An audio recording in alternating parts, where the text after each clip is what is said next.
Isa ito sa mga usual questions na natatanggap ko. Ano nga ba ang mas maganda? Mag-franchise or mag-start ng sarili mong food business?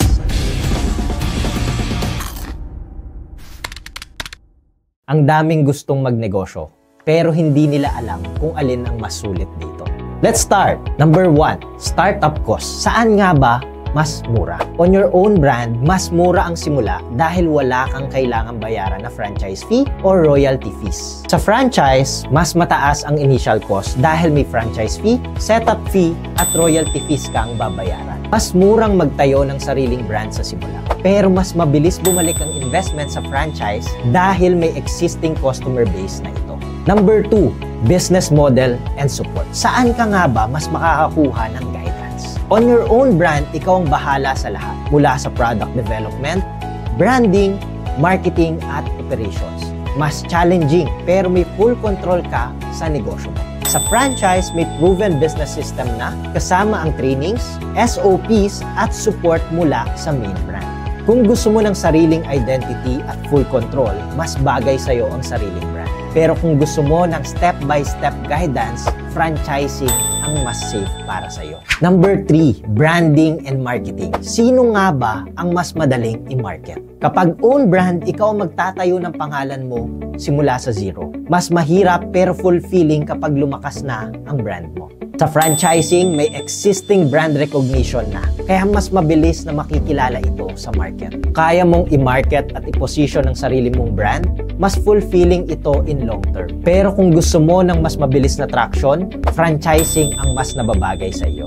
Number 4, profitability and long-term earnings. Saan nga ba mas malaki ang kita? On your own brand, walang royalty fees, kaya lahat ng profit sa'yo. Mas mataas ang earning potential in long term. In franchise, may royalty fees at minsan fixed pricing. Kaya kahit kumikita ka, may percentage na napupunta sa franchisor. Kung long-term growth ang habol mo at gusto mong ma-maximize ang kita mo, mas sulit ang sariling brand. Pero kung gusto mo ng stable earnings kahit may franchise fee, franchising ang mas madali para sa iyo. Number 5, risk factor and success rate. Saan nga ba mas mataas ang risk? Pag sarili mong brand, mas high risk dahil wala kang kasiguraduhan kung magkiklik ito sa market. Mas mataas din ang failure rate, pero mas malaki rin ang rewards kung magtagumpay ka. In franchising, mas low risk dahil tested na ang system. Mas mataas din ang success rate dahil sa existing customer base nito. Kung handa kang mag-take ng risk at gusto mo ng sariling legacy, own brand ang nababagay para sa iyo. Pero kung gusto mo ng mas sure at less risky na business, franchising ang mas practical na business model para sa iyo. Final reality check. Gusto mo ng full control, walang royalty fees at potential for bigger long-term profits, own brand ang nababagay para sa iyo.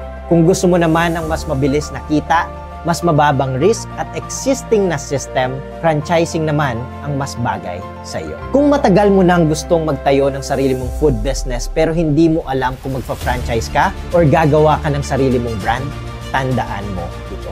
Sabi nga ni Warren Buffett, isang business investor, risk comes from not knowing what you are doing. Pero paano kung may paraan para hindi ka na mahirapan sa trial and error? Paano kung may existing system na pwede mong gamitin para mas mapadali ang negosyo mo? Gusto mo ng mas maraming tips at insights para sa food business mo? Like and follow us for more and see you on the next Big Bite.